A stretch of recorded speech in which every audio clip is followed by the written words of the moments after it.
Hey, what's up, everybody? I'm Navid Muasses, and welcome to another episode of the Lifestyle Architects. Today, I'm extremely excited to have David Meerman Scott on the show. David is a marketing and sales strategist, international keynote speaker, having delivered presentations in 40 countries on all 7 continents. He's the best-selling author of 9 books, including The New Rules of Marketing and PR, and I believe 3 of them are actually international bestsellers as well. Yep, And I that's right. mean, the New Rules of Marketing PR, I mean, it's a complete must-read book. I read it a while back, so it's a really great book. So I would like to welcome you to the show. Thanks very much, Nevis. It's great to be here. Definitely. So I wanted to get in more today, kind of to talk a little bit about personal branding and why it's Sure. so important. And but first, let's talk a little bit about your story and how you built your brand online. One of the most important things I did, which was way back in about 1998, was that I decided to use my middle name, Meerman, for me professionally. And the reason I did that is because there's a whole lot of David Scotts out there. There's a David Scott who walked on the moon. There's a David Scott who's an Ironman triathlon champion. There's a David Scott who's a member of the United States Congress. So I realized that it wouldn't work if I was just called David Scott. So I started to use my middle name, David Meerman Scott. And that was back around 1998 or so, when there were very few people online. And that was one of the best decisions I ever made for personal branding, was to make myself totally unique on the web. There is no other person in the world with the same name as me. And that was a very important decision. And then in 2000 and up until 2002, I was the vice president of marketing of a company called NewsEdge, which was then acquired in 2002 by Thomson. And they fired me, they sacked me. So that meant that I went on my own in 2002, and I've been writing books and delivering speeches since then. And from the very beginning in 2002, I had a website, and my website was my front page to the world. And then early on in 2004, I started to blog. In 2008, I joined Twitter. I joined YouTube right away. I joined Facebook the same week that it became available for non-college students. So the personal branding has really been a focus of being my personal brand online, and then that led to my brand offline. Definitely. I mean, that's interesting you mentioned with your name. My name is completely unique, obviously, Navid Muazzez. And I mean, I didn't have the problem with a middle name. So, I mean, Right. that's a really great point, actually, too. When people Google you, it's important to show up there in the first, I mean, in the search results. Yeah. And something else I wanted to cover is that, I mean, you're really great at spotting trends. I mean, you started like writing blogs and all this stuff before you actually became a mainstream. And when did you write the new rules of marketing and PR? You wrote The, it in the new 2006. rule, the new rules of marketing and PR came out in 2007 in the first edition. Yeah. However, I started writing it in 2005. And now it's in its fourth edition. So, the ideas when I first started writing about them were really new, and Yeah. I was fortunate in around two things. Number one, much of my career I spent in the publishing business. I worked for an American newspaper company, the electronic division of an American newspaper company. And then early in my career, I worked for a big bank on a Wall Street trading floor. So I learned two things before almost anybody else. I learned about real-time content, and I also learned about electronic publishing. So I was one of the very first people to realize that the best way to market your business and the best way to sell things online is to think like a publisher. And so that's what I did. I focused on understanding the idea of delivering content, not as a form of advertising, but as a form of publishing. And that marketing on the web is really all about publishing content. And fortunately, I was the first person really to articulate those ideas, the first person to blog about those ideas, the first person to write a book about those ideas. And like you said, I noticed some trends early. And I found it's very, very important to talk about trends if you see them early, because so many people are doing the opposite. They're talking about what everybody else is talking about. Yeah, definitely. I mean, we are all kind of media companies in this sense today. And one quote I absolutely love that you say, it's like, on the web, you are what you publish. So can Yeah. you get into this a little bit as well, like about the content creation part and why it's so important? Yeah, on the web, you are what you publish. It's absolutely true. If you're publishing great content, it means on the web you're great. If you're publishing nothing on the web, it means on the web you're nothing. And if you're publishing, unfortunately, some people do bad information, then that means on the web you're bad. Yeah, it's about what you create, because for a couple of reasons. Firstly, if you're creating great information, people can find you through the search engines, and they can also find you through social networks. Because if somebody is looking for you on Twitter and you're on Twitter, great, they can find you. If you're not, well, then they're not going to find you. Mm-hmm. The other thing is that when someone is making a decision about working with you or working with your company, or they want to decide whether they're going to do business with your organization, and you're publishing great information, you're really taking advantage of making the hard part is already done. The hard part is educating people about you. Who is David Meerman Scott? Well, here's what I am. You can check out my blog. You can check out my Facebook. You can check out my Twitter, my YouTube, my Vimeo, all the different channels that I have, and learn a great deal about me. So, for example, now I focus on most of my revenue comes from delivering speeches, paid speeches all over the world. And so if somebody's interested in booking me, they can learn all about me by my online content. And that's the same, which is true of everybody. Doesn't matter what business you're in. If you're a doctor or you're a lawyer or you're selling a product. Also, and this is important, also interestingly, it works for finding a job. Most people, when they're looking for a job, still do the traditional route. They make a CV, they send the CV out, and they hope that they find a job. But I've seen so many people who are really successful when they create some great information on the web, publish it out, and then people want to hire them because, oh my gosh, this person's really interesting. I'd love to have this person on my team. Oh, definitely. I mean, this is what I'm trying to tell some of my clients as well. And like kind of building your personal brand before you actually need it. Like you can, I mean, Right. even if you have a job currently or you want to become an entrepreneur, but you start like putting out content about something you really enjoy and you're interested in, and then we can get into also kind of positioning yourself as the go-to person. And that's what I've been talking about lately on the show, asking my guests kind of about premium positioning and how you can position yourself as an expert and eventually charge those premium prices. So I want to hear kind of your take on this. Oh, yeah. There's no question. And I love how you put that because it's so true. If you create a great presence online, it's available for when you need it.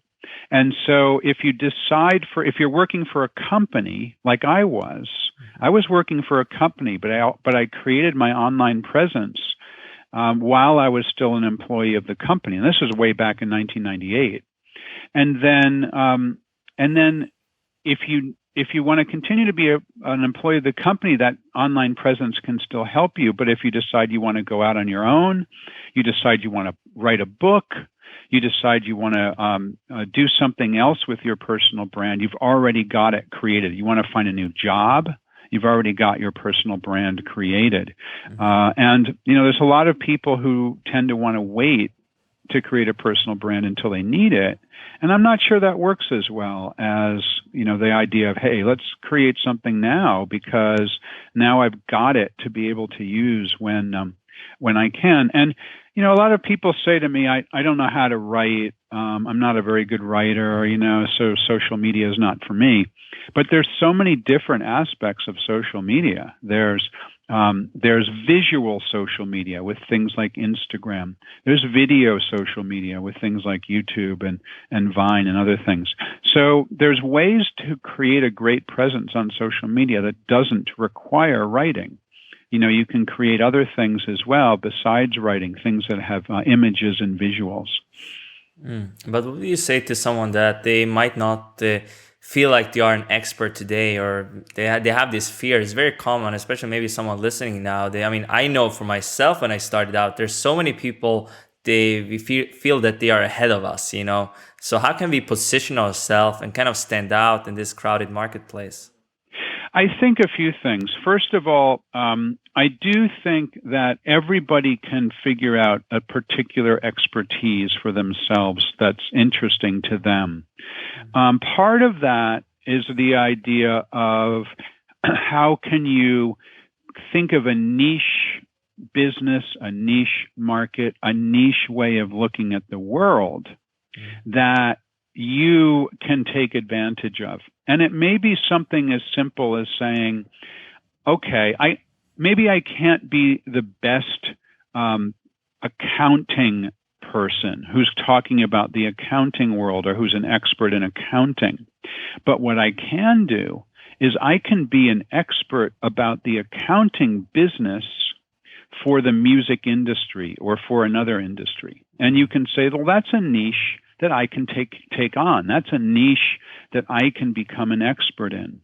The other thing I think that people can do is, even if you don't create something right away for your professional life, you can still create something around your personal life, and then you can use that as part of your personal brand. For example, I talk quite a bit about a couple of things. I talk about surfing. I talk about music. Those two things that interests me, among other things, surfing and music. And in many of my books and in blog posts, I'll talk something about music, live music in particular. I'll talk something about surfing. And so if you create content around something that interests you, you're building your personal brand. You're separating yourself from everybody else. And when somebody is interested in maybe hiring you or maybe doing business with you, they say, oh, yeah, you're the guy who is really interested in music, or you're the guy who's really interested in surfing. A couple of other of my strong interests. One is the Grateful Dead, the band, and I wrote a book called Marketing Lessons from the Grateful Dead. Another is the Apollo Moon program. And my latest book, which came out this year, is called Marketing the Moon. It's about the marketing aspects of the Apollo Moon program. So if I had never really developed those two interests, an interest in the Grateful Dead, the rock band, and interest in the Apollo Moon program, then I wouldn't have been able to be seen as an expert that somebody wanted to be able to write those two books. I had already developed my online presence as someone who has an interest in those two subjects. So publishers were happy to have me write books, and now people are happy to have me deliver speeches on those two topics. And it means that you just have to get that information out right away. This is interesting because, we all know that kind of people, they buy people. They don't buy products or companies. And I think that's very interesting because you're storytelling on the web, and you're using your interest to do that. And it makes it so much easier to also create the content for you as well. Would you say that's something people can take and kind of use in their content creation? I think you're right when you say that people do business with people. There's no question about that. And so the more things that you can do to humanize yourself, the better. We humans have gone through, like 50 years of mass advertising. Mass advertising didn't exist in any big way prior to television. But when television came around in the 1950s, for the most part in most countries, and then certainly into the 1960s, advertising then became the best way to get your product or service out there. But now advertising is much more difficult to break through. People crave more humanity today. And the good news is that social networks allow us to be human. I mean, look at us. We're having a conversation. We're thousands and thousands of miles away from one another, but we're having a conversation, and at the same time, we're creating a piece of content that can get out there. And at the same time, we're allowing people a little glimpse into your humanity and my humanity. And that's a revolutionary idea. I mean, what we're doing right now is like science fiction. 10 years ago, if I had said I'm going to be doing a video chat with somebody and then that's going to be available for other people to see, I mean, that's crazy. And here we are doing it, and we're doing it, and it's free, It's like, it's pretty amazing. Yeah. And so there's so many of these kinds of tools that allow us to humanize ourselves. So at the same time that people crave humanity, we also have the tools to be able to create something that is human, that is a way of getting ourselves out there. So I think it's a perfect opportunity for anybody to jump into these new tools if you haven't already, or to expand them if you've just been, experimenting a little bit. I myself am always looking for new ways that I can get my ideas out there. And I'm not necessarily trying every brand new thing that comes along, but I am thinking about what are the ways that I can get myself out there. And so what's working for David Meerman Scott today in terms of content creation? My most important form of content creation is still my blog. And my blog is www.webinknow, which is WEBINKNOW, webinknow.com. It's important. My blog is important to me because that's where I start to my thinking process. That's medium form content, maybe 300, 400, 500 words kinds of content. And that's where I explore ideas that are new for me. That's where I get my best ideas out there. And then my other social networks, the shorter form, things like Twitter, Facebook, LinkedIn, Google Plus, and whatnot, those I tend to link to my blog. And then what's interesting about the blog posts is that if I have a couple of blog posts that start to resonate, well, that might be an idea I might explore in my speeches. If I have five or 10 blog posts that are similar, that resonate, that people link to, that they tweet about, that they leave comments on, maybe that's going to be a good thing that I can use as a subject of a new book. And I often do that. My best ideas on the blog become the topics of my future books. That's what happened with the book that just came out, Marketing the Moon, is I thought about the marketing aspects of the Apollo Moon program, talked about it on my blog, and then wrote about it in my book. That's a great way, actually, and also with repurposing content. So it's just not maybe a blog post, but it can become something else, maybe a video, a podcast, and maybe even put some things in the book. I'm sure you also do that. You write it in a blog post, and some things goes into your books as well. Yeah, exactly. And many times when I start a book, I might have 10 or 20 or even 30% of the book is done because I can use the blog posts that I've already written on that subject as the starting point for the book. So that's pretty cool. Yeah, that's interesting. And also, I had Joe Pulizzi on a few weeks ago here, and he said that 75% of his great book, Epic Content Marketing, was actually like already out there for free on the web. So I wanted to ask you actually, because you give away a lot of white papers, ebooks, stuff like that on the site without people having even to give their information. So what's your take on that? Is it okay to just give away as much content as possible, or should we maybe have them sign up for a newsletter and build our list? Well, I think it's either way can work. I personally do not have an email newsletter. I personally do not collect people's email addresses.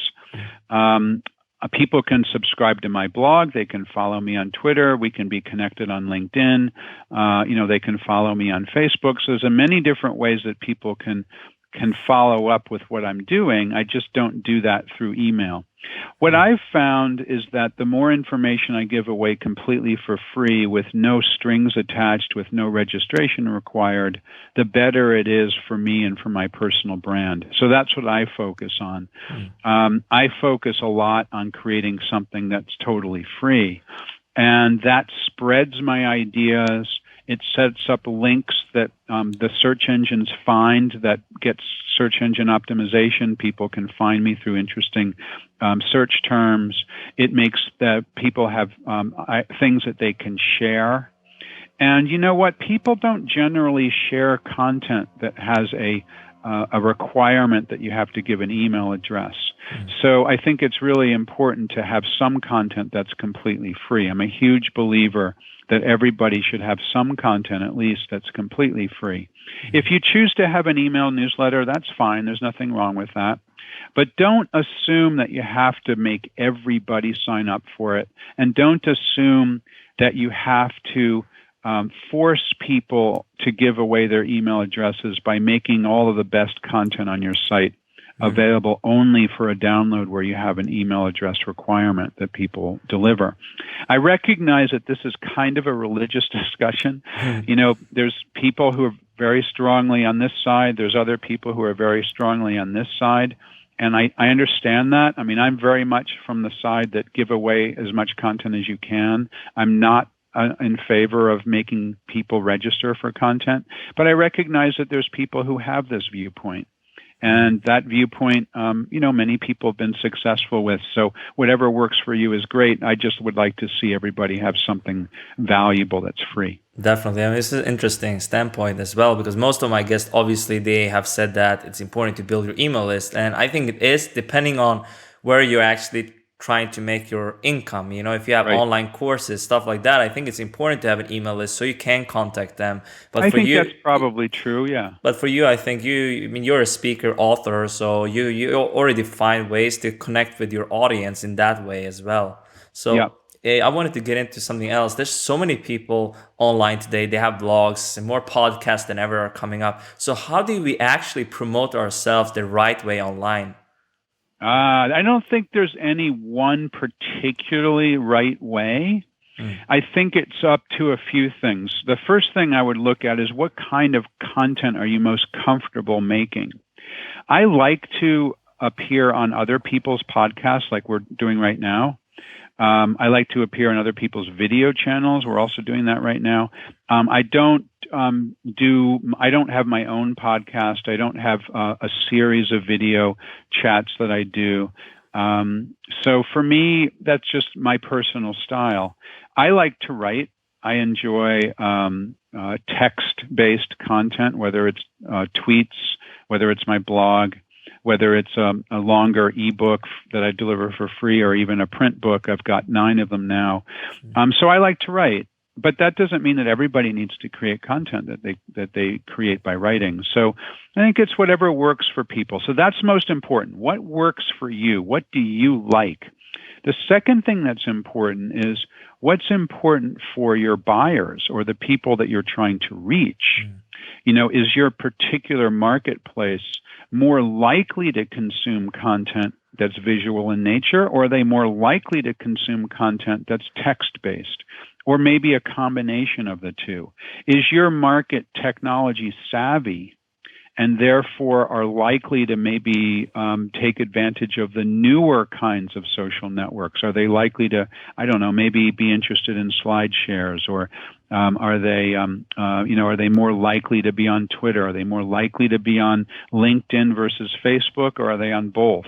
And that will also help you to figure out where you need to create content, because if you're trying to reach a particular audience and they tend to focus on one social network versus another, you probably need to think about which social network that is. I mean, I'll give you a specific example.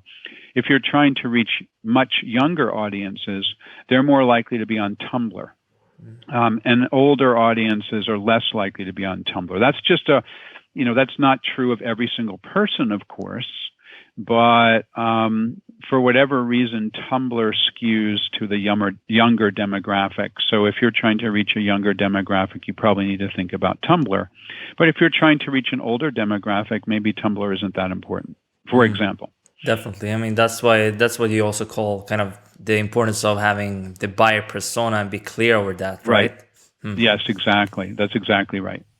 Definitely. So, I mean, you talked a little bit about that you are making most of your money, obviously, from speaking today, and you have books. So But any other ways you make money from your personal brand? I mean, in direct relation to it today. I have four ways that I generate income. The majority of my revenue comes from speaking engagements. I speak all over the world, as you mentioned when you opened up the show. 40 countries so It's far, quite and all impressive. 7 continents. Yeah, it's actually pretty cool. And then I make revenue from my paid books, my print books. And I've got 9 books now, and some of them have done really well. So that's a pretty good revenue source. The other thing is I make revenue because I'm on the advisory board of about 6 companies, including HubSpot. And so for those organizations, I make money when the companies are successful. I provide advice, and then when the company is successful, I participate in their success. And then the fourth way that I generate income is I have a very small number of coaching clients, very small number of people who I work with on a regular basis, and I just provide advice over the telephone, coaching. And that's a very small revenue, and I only do it with a very select number of people. So the vast majority comes from speaking gigs. But in all of those cases, every single one of them, all that revenue is generated as the result of me having a strong personal brand. So if you want to, become someone who makes money by writing books and giving speeches, a personal brand is required. Yeah, definitely. And you've also positioned yourself premiumly as well. So, I mean, you're charging, I guess, very high prices for those few coaching clients and for your speeches when you're traveling the world. So you actually get paid well for it as well. That's right. Yeah, I mean, my speech is for a 1-hour keynote speech is $22,000. So yeah, it's some real money. It adds up. It's a great way to earn a living because I don't even feel like it's work. I really love to speak. Yeah, I mean, I have to get on a lot of airplanes, which is it's not easy to travel, to be away from my family, but it certainly beats working for a living because I don't feel like it's work. Definitely. I mean, we're reaching the end here, but one thing I wanted to ask before we end the show here is that if you were to start over today, kind of building your personal brand, maybe without all the relationships you've previously built up over the years and quite limited money, what's kind of the steps you would take, and what would you say to my audience who's trying to do the same thing? Yeah, so the first thing is you asked about this question earlier, and I answered that it was very, very important for me to have a unique identity in the world. So that's why I use my middle name, Meerman, in my professional life. So I'm David Meerman Scott. That's what everybody knows me as. So I think it's very important for anybody starting out to figure out how can you be unique on the web? How can you create a unique company name or a unique branding attribute of yourself? Or if you do like I did and create a unique name on the web for yourself, in my case by using my middle name, so that when somebody is looking for you, they find you, that you can carve out that identity. The second thing is that I made a mistake when I called my blog some random name. I call it Web Inc. now, and it's a URL that's, it's meaningless. I wish I had called my blog David Meerman Scott blog, or the David Meerman Scott marketing blog, or the marketing blog, or something related to marketing and sales, because it's kind of not great branding. But I did it back in 2004. I did it 10 years ago. I can't change it back now because it is what it is. So I think it's important to think about, when you're creating a niche online, what will you be seen as to people who are trying to reach you? And that's why having a unique name for you and or your business, and then also giving thought to what are your addresses on the web, what are the things that you call yourself, are very, very important. I would definitely create a blog. That would be one of the first things I would do, and I would probably do Twitter. Those two things I would be the places I would start, and then I would go from there. Definitely. So, I mean, you've shared some great information here throughout this conversation, but if people want to connect with you online, where should they head right now? So my Twitter is DM Scott, so that's DMSCOTT. That's a good starting point. That will lead you to my blog and my site and my books and whatnot. Definitely. And I will link up everything we talked about today over at navid.me/40. So any final words to my audience here, David? Yeah, one more thing, and all of this stuff is fun. Yeah. I mean, I was a marketing and salesperson back in the day when it was no fun. I mean, marketing meant making brochures and advertisements, and sales meant picking up the telephone and doing cold calls. It was terrible. But this form of sales and marketing, it's fun, it's interesting, it's enjoyable. So have fun with it. Definitely. Thanks so much, David, for coming on my show here. Navid, it was great to be here. Thanks very much for having me on.